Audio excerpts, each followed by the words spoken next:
Uma terra. Uma espada. Um rei.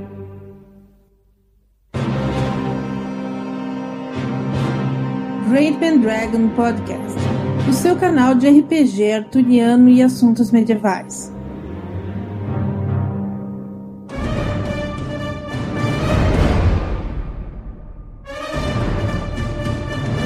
Saudações, damas e cavaleiros! Bem-vindos ao Great Pendragon Podcast. Eu sou o Sir Rafael de Chichester e me acompanhando hoje está... o irmão Debora, o cronista, tomando nota de todas as ações gloriosas e feitos de coragem para que a posteridade possa conhecê-lo. Então, hoje nós vamos falar sobre um assunto glorioso entre os cavaleiros e seu maior objetivo, o acúmulo e o uso da glória. Então vamos aproveitar, acumulá-la nos pontinhos, preparando sua lança e... Isso, pode ir. Eu fico aqui atrás tomando nota de tudo.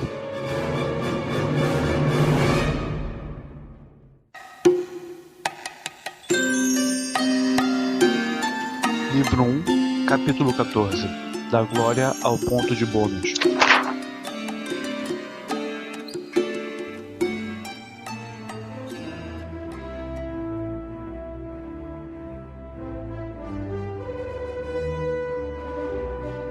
Então, irmão de Bor, nós já falamos diversas vezes que Pendragon é um jogo de gerações, é um jogo de intrigas, de conflitos, de guerra, mas acima de tudo, ele é um jogo a respeito da glória dos cavaleiros. É verdade, o primeiro impacto que um jogador de outros RPGs tem ao tomar contato com Pendragon é que glória não é XP, glória não representa nenhuma forma de experiência intrinsecamente, embora possa refletir a experiência do personagem. Glória é um fim em si mesmo. E interessante que existe a experiência em Pendragon, mas ela é basicamente isso, é a experiência do personagem assim pela sua vida, né? Então é uma coisa que ele vai ganhando ao longo dos anos, ao realizar seus feitos, mas é bem diferente o que é a glória em si, né? Que é o que distingue ele dos demais. Você pode dizer, por exemplo, que o Lancelot, quando ele é introduzido na corte do rei Arthur, ele não é um cavaleiro experiente, ele é jovem, tem, além dos seus poucos anos, ele praticamente não viu ainda combate, não teve coisa, mas os skills dele são absurdos. Por quê? Porque a glória dele é igualmente absurda. Na verdade, ele viu muito combate, né? Porque ele ficou lá na mamata, lá no lago, da Dama do Lago, lutando contra cavaleiros que ela ficava conjurando lá e levando, e ele acumulando glória, assim, sozinho lá na ilha. Eu lembro que nessa época, antes do Lancelot aparecer no nosso jogo, todo mundo queria passar um spa, 1 ou 2 anos lá no lago pra acumular glória, que nem o Lancelot também. Mas é importante a gente ver o que é a glória em si. Ela é a reputação do cavaleiro, ela é a forma de reconhecimento, o que é? É um pouco de tudo, mas não é exatamente nenhuma dessas coisas, apenas. É uma coisa muito curiosa que o Greg Stafford vive repetindo ao longo das várias edições do jogo, sempre acumula glória e você nunca perde glória. Então, se fosse status apenas, você poderia imaginar uma situação em que você perderia glória e, consequentemente, perderia o status junto. Se fosse apenas reputação, bom, as pessoas esquecem de você e tal, e aí você talvez pudesse perder glória, mas não é. Não é exatamente nenhuma dessas coisas. À medida que você vai realizando feitos de coragem, derrotando inimigos, realizando coisas de que todo mundo se lembra, você acumula a glória e, além disso, de representar tudo aquilo que você fez, ele vai te emprestar um lugar na sociedade arturiana, se você for glorioso acima da média. É interessante a gente notar que, apesar de existir feitos não gloriosos, né, que são coisas pífias, a glória pode ser conseguida mesmo com ações não muito honrosas ou vilanescas. Tanto que existem grandes vilões arturianos que eles são muito gloriosos, porque eles fizeram grandes feitos, eles participavam de grandes eventos. Então a gente pode até ver que a glória não é exatamente uma medida de reputação, mas pode ser esse status no sentido de reconhecimento daquela pessoa, daquele nobre, né? Eu diria que é notoriedade, talvez. Exatamente, não tanto status quanto notoriedade. Um sargento, um vilão, barão, ladrão ou algo assim, você ainda assim vai ser notório. Todas as pessoas vão conhecer o seu nome e vão temê-lo. Então a gente vê que a glória é um conceito bem abstrato, mas que é basicamente essa junção assim de fama, quantidade de sucesso, porque o nobre conseguiu conquistar, a confiança que os outros têm nele, a importância que ele tem dentro da sociedade, a influência dele, né? Indiretamente reflete a experiência também. Sim, e tudo isso tá dentro dessa pontuação, né? Curioso você notar que você acumula glória tanto por coisas que você faz quanto por coisas que você é. Basicamente você tem duas formas de acumular glória. Ou realizando feitos gloriosos, como derrotando inimigos, criaturas, ou tendo grandes resultados em testes de skills, ou dessa forma passiva, que você consegue, sendo quem você é, se você tiver traços famosos. Sim, de fato, tudo isso entra na equação da glória. Para usar a regra mesmo do jogo, todos os traits e paixões que estão acima de 16 valem glória igual ao valor do trait. Se você ocupar uma posição de baronete para cima, você ganha um pouquinho de glória anual, dependendo da posição. Se você é um cavaleiro religioso, ou se você é um cavaleiro cavalheiresco, cada uma dessas coisas vale 100 pontos anuais de glória. E sem falar dos próprios eventos que, por si só, já geram glória para o cavaleiro. Como você testemunhar um evento, participar, ou receber uma graduação, né, como cavaleiro, ou você ser nomeado um lorde, ou o próprio casamento, né? Todos são esses grandes eventos, eles vão contribuir para aumentar a glória do cavaleiro. Às vezes, se você testemunhar um evento grandioso, como por exemplo o jovem Arthur puxando a espada da pedra, ou testemunhar uma das aparições do Graal. É o tipo de coisa que depois você pode chegar e falar, pô, cara, você tinha que estar lá pra ver. Você tinha que estar lá. O fato de você estar lá e poder contar isso pros outros, assim, tirar onda, já te dá glória. Por falar em tirar onda e contar pros outros e tal, tem um outro aspecto muito interessante. A gente comentou que não se perde pontos de glória. Ouviu, Sr. Edward? Não se perde pontos de glória. Pois é, eu sempre me perguntei, como GM, se não seria interessante você pensar no seguinte cenário. Você contrata um menestrel ou algo assim para exagerar os seus feitos. E aí todo mundo acha que você é um cavaleiro glorioso, não sei o que e tal, mas na verdade você é um poltrão. E aí o que acontece quando a verdade finalmente vier à tona? Então, sabe o que eu acho que pode acontecer numa situação dessas? O cavaleiro não ganha glória, fica pagando o bardo pra cantar os feitos dele, então que pague. Isso daí no máximo vai dar um bonuzinho na intriga do sujeito, vai dar um bônus aí no... Não, então, isso que eu tô falando. Quanto que valeria de glória, mas e aí você aproximadamente dá o ponto de bônus de reputação, mas ele, por exemplo, não pode aumentar skills com isso, não ganha o bônus de glória como se fosse verdadeiro e por aí afora. E uma coisa interessante da glória é que, assim, ela é uma coisa que é restrita à nobreza, né? Então, beleza, até escudeiros podem acumular glória. Só que o legal é que quanto maior a sua glória, maior a sua prerrogativa, né?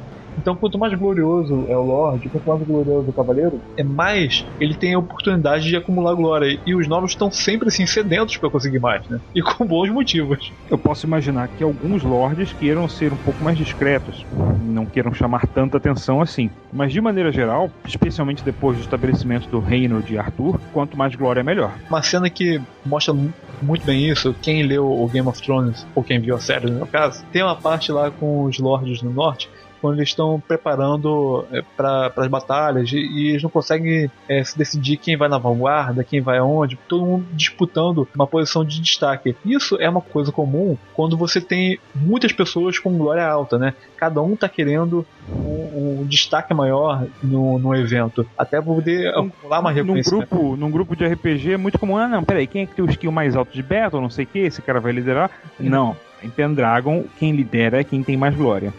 Dane-se que o cara tem 2 de battle. O ponto aqui é que quando uma situação dessa aparecer no jogo, não esqueça de dar uma cutucada nos seus jogadores para que eles percebam que o raciocínio da época dos personagens ali naquele mundo é que o cara mais glorioso assuma a posição de preponderância. E se todo mundo for glorioso mais ou menos igual, aí bom, aí nós temos conflitos. E é legal, às vezes o personagem mais glorioso pode até não ser o melhor guerreiro, né? Porque em Pendragon é muito comum você perder muitos atributos, né? E às vezes o ponto de bônus da glória pode ser usado para poder recuperar essas perdas. O cavaleiro não chegou a avançar tanto assim, né? Pode ter outros cavaleiros mais sadios que lutam melhores, mas que tem menos glória. Então a glória às vezes pode ser um grande problema, porque sempre se espera muito de que tenha muitos pontos. Há uma gradação de cavaleiros de acordo com a glória acumulada, né? A gente que começou o jogo com a 4ª edição e ficamos boa parte da nossa carreira de Pendragon com ela, conheceu uma escala diferente, né? Tipo, qualquer coisa abaixo de 1000 pontos de glória não era um cavaleiro, não ainda. Isso ainda é, né? De 1000 pontos ali, era um cavaleiro chamado ordinário, no sentido de comum. Sim. Né? Cavaleiro comum. Aí depois era Notable, era Famous. 2, que era 2000 pontos era famoso, depois 4000 era... Como é que era a palavra que ele usava? Era o Notable, Famous e o Extraordinário. Notável, famoso e extraordinário, que era de 8000 pra cima. Na quinta edição isso sofreu uma alteração, né? Tipo, ele colocou mais ranks aí, mais gradações. É engraçado porque na edição 5 faltou algumas tabelas de glória, né? Aí na edição 5.1, acho que o Greg Stefan, ele colocou esse ranking assim um pouquinho diferente. Então agora nós temos com 2000 pontos os cavaleiros respeitáveis, com 4000 os notáveis e os 8000 os famosos, que antigamente eram extraordinários. Os extraordinários passaram a ser 16.000 para criar os lendários, que são os de 32.000. E devo dizer que ser Rafael de Silchester já passou de lendário. É isso aí. Eu gosto mais dessa versão. É legalzinho, tem potência, usa potências de 2, né, vai dobrando de um rank pro outro. Mas o engraçado é que ele botou essa tabela diferente, mas lá na seção de builds continua a mesma coisa, né? Tá faltando um bom editor aí nesse livro. É apenas um homem pra fazer todo o trabalho. Mas aí eu acho muito maneiro porque remete a uma época bem antiga do RPG, né? Em que cada nível que o seu personagem tinha, ele tinha um título, né? Então não que isso seja tratado dentro do universo do jogo, né? Eu sou um cavaleiro notável, eu sou um cavaleiro extraordinário. Não, isso é uma coisa mais assim de metagame do que qualquer outra coisa. Mas vamos combinar. É uma coisa você pegar esses cavaleiros de plot device como Gawain, Lancelot e tal, e dizer, não, ele tem mais de 32.000 pontos de glória, ele é um cavaleiro lendário, assim, não sei o que e tal. É muito mais legal você chegar e ranquear ele de acordo com o estado. Exato. Ganhei cada um desses 30.000 pontos de glória. E quando você fala que o fulano de tal, ser novelho, já é um cavaleiro famoso, isso já te dá a entender que ele já tá num certo patamar, né? Então o personagem já visualiza imediatamente qual é a situação do cavaleiro. Mas então, vamos falar aí um pouco aí sobre o efeito da glória em si dentro do jogo. Quando o personagem acumula 1000 pontos de glória, ele recebe um ponto de bônus, que serve basicamente para aumentar em qualquer valor que ele tenha. Qualquer valor numérico da ficha ele pega e aumenta em um ponto. Pode até parecer que não é muita coisa, mas levando em conta que a partir de 20 os skills não podem ser aumentados, e além disso tem restrições de aumento de atributos de acordo com a idade, esse ponto de bônus ele se torna muito importante para você poder se tornar um cara realmente heróico. Então você poder ter skills que de outra forma seriam impossíveis de ter em espada, e você alcançar valores épicos em atributos, né? O irmão de Bor, antes de se tornar um frade, ele era um cavaleiro que tinha uma constituição absurdamente monstruosa. Você chegou a ter quanto? 30 pontos de com? 34. Tinha mais constituição do que muita gente tinha hit point. Eu cheguei a fazer um outro personagem meu de uma outra campanha que ele também foi acumulando pontos de glória em constituição, cara. E chegou ao ridículo dele tomar um tiro de besta sem armadura, pá! Só olhar a flecha, quebrar e continuar lutando. Muito bizarro. Mas, então, o ponto de bônus ele serve justamente para isso, você poder aumentar os seus skills de outra forma que não poderia. Mas esse acúmulo da glória ele também tem outros efeitos, não somente nos skills que você aumenta diretamente, mas ele pode ser usado como bônus circunstancial em alguns skills sociais, como Flirt, Sing e Orate, né? Vale lembrar que isso não é sempre, não é o tempo todo. Sim, Quando você está numa situação social apropriada, tipo na corte, ou visitando outro nobre ou alguma coisa assim, você pode solicitar ao GM um bônus nos seus testes sociais. Você vai pegar a sua glória, né, a glória do seu personagem, vai dividir por 1000, vai pegar o número inteiro e vai aplicar isso como um bônus no seu skill. Então vamos dizer que você esteja visitando um nobre, você quer convencê-lo de alguma coisa em nome do seu senhor. Então você vai fazer um teste de Orate, mas o seu Orate não é lá essas coisas. Digamos que ele seja 8. Como você tem 7.000 pontos de glória, você vai ganhar 7.000 quebrados, você vai ganhar um bônus de 7 pontos no seu skill, 8 mais 7 são 15, e aí fica bem mais razoável. Mas aí o mestre ele pode já dar esse bônus de início, ou o jogador ele pode solicitar no momento do rolamento, né? Ele perguntar se pode acrescentar esse bônus. Mas nem sempre vai funcionar. Tipo, não tente esse truque quando você for prisioneiro dos Pictos, por exemplo. Exatamente. Mas, por outro lado, a glória ela também pode refletir o seu status, né? O seu reconhecimento. Então, pode até ser uma desvantagem, né? E que a sua glória vai servir para que as pessoas possam te reconhecer melhor. Então esse mesmo bônus ele vai ser aplicado nos testes de outras pessoas em skill de Recognize ou Heraldry, para poder reconhecer a sua heráldica, reconhecer o seu próprio rosto, né? Todo mundo sabe que a águia de 2 cabeças simboliza a casa de Orkney. Então, se um cavaleiro vem com esse estandarte, sabe que está enfrentando o Sir Gawain ou um de seus parentes. Exatamente. Agora, uma questão que sempre surge em fóruns, né, e em debate de gente que já joga Pendragon há muito tempo. Um problema muito comum que é a inflação do ponto de glória nos personagens. Se um personagem não morrer ao longo dos anos, existe uma grande chance que ele se torne um monstrinho, cara, com skills muito elevados ou até atributos, como a gente já comentou, né? E que, o que acontece? Quanto mais poderoso fica o cavaleiro, mais fácil fica para ele acumular glória. E na verdade eles criam ainda uma outra questão, que quanto mais glória o jogador vai recebendo, mais ele vai querer continuar ganhando nas próximas aventuras. Então, assim, se num jogo ele ganhou 1000 pontos de glória, ele vai ficar um tanto desapontado se nas aventuras seguintes ele passar a ganhar 200, 300 pontos. Olha, tudo depende de como a campanha foi estabelecida. Vamos pegar a nossa velha campanha para citar como exemplo. Nós começamos praticamente com Arthur tirando a espada da pedra, que significa que na primeira fase da campanha tinha muitas batalhas, muitos feitos gloriosos, muitos inimigos para derrotar ou para converter. Nós participamos de todas as invasões, todas as guerras contra os saxões. Nós derrotamos os saxões em Badon. Nós fomos até Roma e voltamos com a pilhagem da Cidade Eterna. Dei todos, na verdade, né? Bom. Mas o fato é que, assim, mesmo depois de 5 anos, 7 anos de jogo, chegamos a acumular alguns pontos. 20 anos de jogo. Não, calma, mas depois de 5, 7 anos, os personagens já tinham muita experiência dentro experiência da mesmo, campanha. Além da glória. Exatamente, muita experiência dentro da campanha. Dizer que nesse tempo tem chegado aí a uns 6.000, que, se você pensar bem, é bastante coisa. Dá quase 1.000 pontos por ano. Mas esse é todo o ponto, tá? Naquela época, ali até a Guerra de Roma, as aventuras são gloriosas. Tudo aquilo que se enfrenta dá muita glória e tem muitas oportunidades para ganhar glória naquele momento. Só que a fase seguinte da campanha, né, do romance, já é diferente, porque nossos personagens já estão um pouco mais velhos, casados, com filhos. Os filhos estão ficando já em idade para serem armados cavaleiros. Os personagens originais já não têm mais por que participar do que vai ser o grande ímpeto, o grande motor de glória daquela fase da campanha, que é o romance.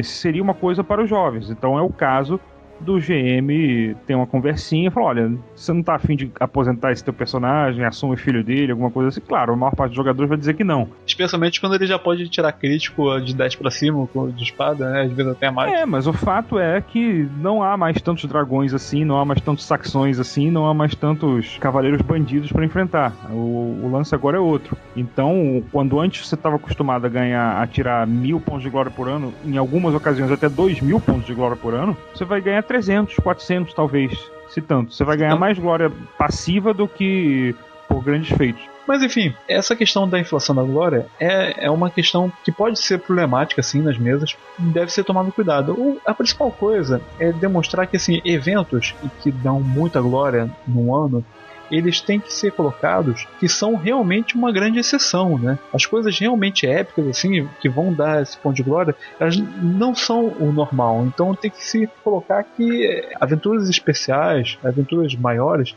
vão ter uma bonificação maior.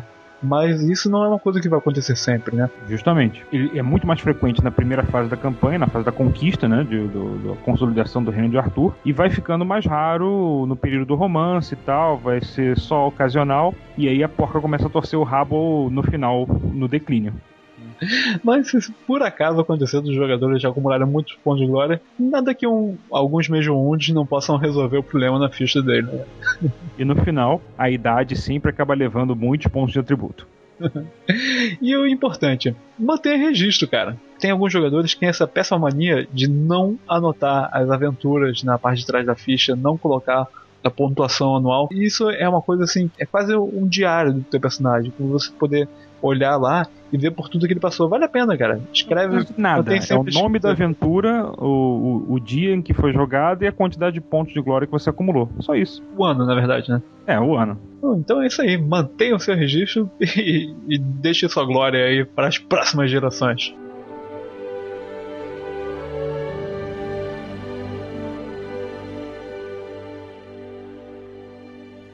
Contos da Cantuária.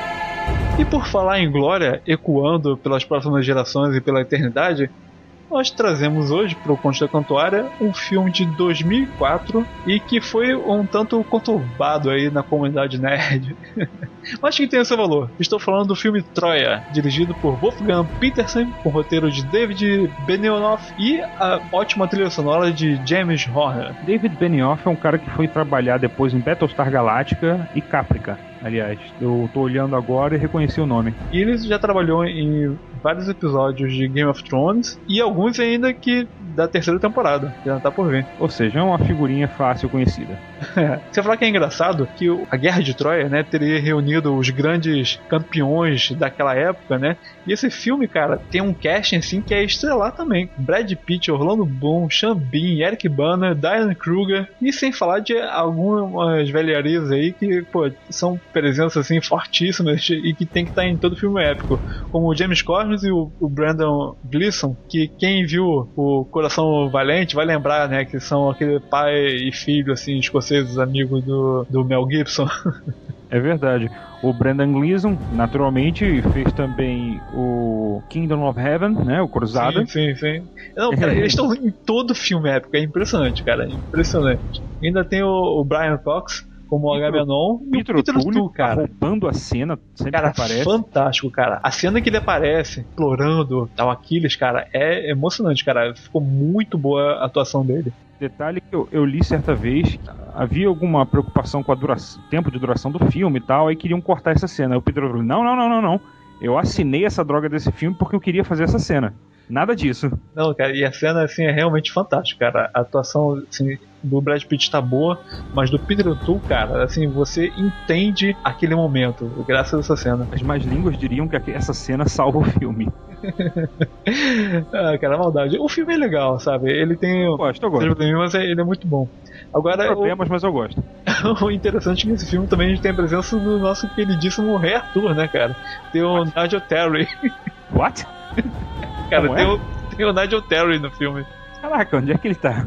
Cara, ele é tipo um vidente lá, um cara que faz os presságios aí, todo magrão, pra dizer que Troia tem que ir pra guerra, assim. Caraca, agora tem que ver esse filme de novo. Cara, é muito louco, ele tá magérrimo, cara. Quando eu vi, assim, nos eixos que ele tava lá, caraca, o Nigel Terry!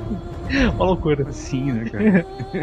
Agora, por que muita gente falou mal desse filme na época, né? Porque ele é um filme que foi baseado na Ilíada, mas assim, é bem diferente, né? Primeiro que eles estavam nessa moda de fazer as coisas com uma abordagem mais histórica, né?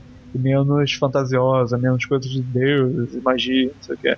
Ainda tem o seu lugar, né? Mas eu confesso que eu gostei bastante assim da abordagem que eles deram. Não, a ideia da abordagem é fantástica. Na verdade, foi a primeira coisa que me chamou a atenção no filme e é uma das coisas que eu defendo. Sabe? Tipo, a execução você pode criticar e tal, mas a ideia foi fantástica. E sem falar que esse filme tem outra coisa super interessante, né, cara? Tem o Sean Bean no papel do Ulisses. E ele sobrevive. Pela primeira vez em muitos filmes o cara sobrevive. E tá muito bom no papel, cara. E lembro que quando terminou Troia, todo mundo ficou torcendo pra ter um filme da Odisseia com ele, né? Pena que não rolou. E aí ele pagaria o fato de sobreviver com 20 anos comendo pão que o diabo amassou. Mas então, o filme ele tem algumas diferenças em cima da Ilíada, de como acontecem alguns fatos. Primeiro é tudo muito rápido. Mas sem falar, cara, ele tem cenas de combate assim realmente épicas. O confronto entre o Heitor e o Aquiles, assim, cara, é genial, é muito boa a coreografia, assim, a emoção é interessante. E eu vou dizer mais, hein, cara.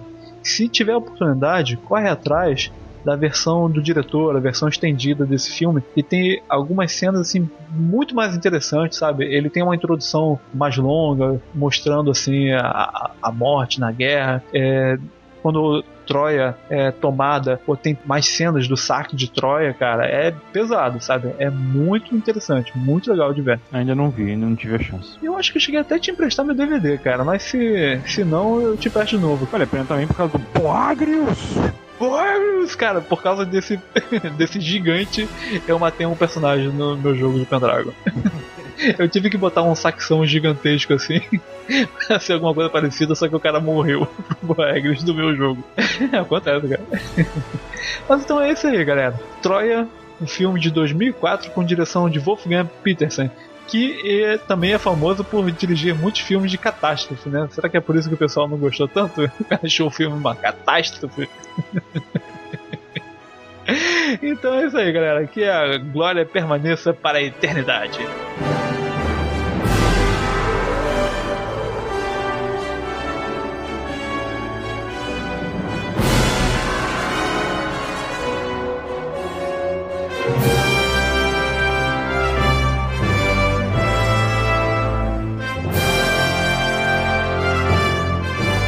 Rumores da corte.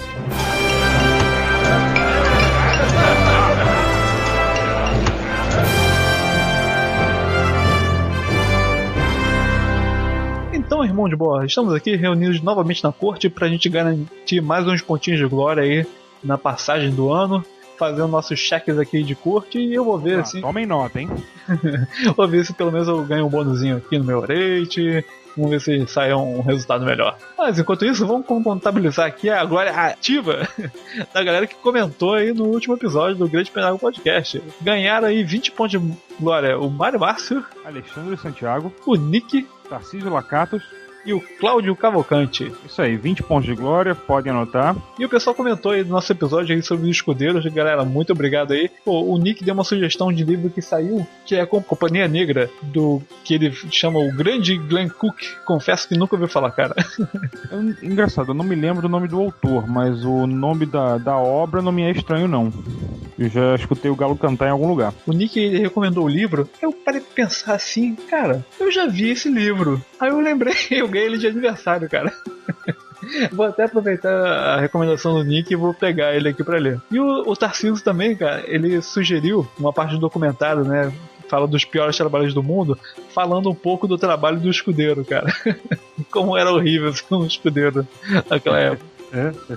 Teve que pegar uma armadura toda suja de merda do cavaleiro, suja de sangue, ter que limpar tudo, e todos aqueles afazeres gostosos que só os escudeiros conhecem. Então, galera, confere lá. E deixar aqui também uma última sugestão pro pessoal, nada a ver com os escudeiros, mas já que nós somos um podcast sobre Lenda Arturiana e sobre cavaleiros, vamos falar aqui dos Cavaleiros Jedi. No dia 27 de outubro vai rolar a JediCon Rio 2012. Aqui no Planetário da Gávea. Coitado dos Jedi, né? A gente tá deixando eles de lado por tanto tempo. Pois é, eles merecem um carinhozinho. Mas, cara, é isso aí. Vai mandar uns Krogans pra eles. Vai rolar aqui no dia 27 de outubro, no Planetário da Gávea, a JediCon Rio de Janeiro 2012. E é legal, cara, que essa JediCon é a primeira que eu vejo que tá tendo um patrocínio assim legal, tá tendo um apoio. Inclusive da 20th Century Fox. Olha só. Cara, tem o apoio do Planeta de Agostini e da Fox, além da própria prefeitura, né, que tá acendendo aí o espaço. Sendo no planetário é uma coisa notável mesmo, né? Inclusive a entrada é gratuita, tá? Vai acontecer no sábado das 10 às 19 horas. Pode ser que eu arraste os meus velhos ossos pra lá, leve uns pergaminhos, uma coisa assim, pra fazer a crônica do evento, quem sabe. Quem já foi numa JediCon sabe basicamente o que rola, né? Vai ter, como sempre, a Arena Jedi, né? Então é um evento nerd, assim, um evento sempre legal, sempre tem gente interessante lá. Compareça, com certeza eu estarei lá. E pra finalizar, no domingo, dia 28, acontece mais uma edição da Dungeon Carioca, no Café Notícias, aqui no Rio de Janeiro, lá na Barra da Tijuca. O evento ele começa às 11 horas e dessa vez tem o tema de Halloween. Então vão rolar várias mesas com essa temática, desde Scooby-Doo até aventura aí de vampiros. Dá uma entrada lá na página do Facebook deles e dá uma olhada nas mesas que vão rolar. E se você quiser, coloca até a sua. O link do grupo de Facebook da Dungeon Carioca tá aí na show notes. Acessa lá e vê o endereço correto. Ok? E com isso encerramos mais um episódio do Great Pendragon Podcast. Visite a nossa Manor nas terras do Lord Zuckerberg. Acesse a nossa página no Facebook, www.facebook.com/GreatPendragon. Ou você pode nos contactar através do Pombo Azul no Twitter, através do @GreatPendragon. Ou ainda mensagens para o pendragon@terceiraterra.com. E você pode ajudar a manter a Terceira Terra no ar. Ao fazer sua próxima compra nas lojas da Amazon, Book Depository ou Novelty, considere acessá-las através de nossos banners. Ganhamos uma porcentagem sobre as vendas e você, alguns pontos de glória. Temos também botões de doação na coluna esquerda do nosso site, cujos valores vão diretamente para o nosso servidor. Você pode nos ajudar de graça também, divulgando nosso podcast para amigos, parentes, cavaleiros notáveis, famosos e extraordinários. É isso aí, pessoal. E a glória desse episódio é minha porque eu sou um cavaleiro. Perfeitamente. Sir Edward, glória passiva, 40 por ano. Espero que ele não reclame muito quando voltar.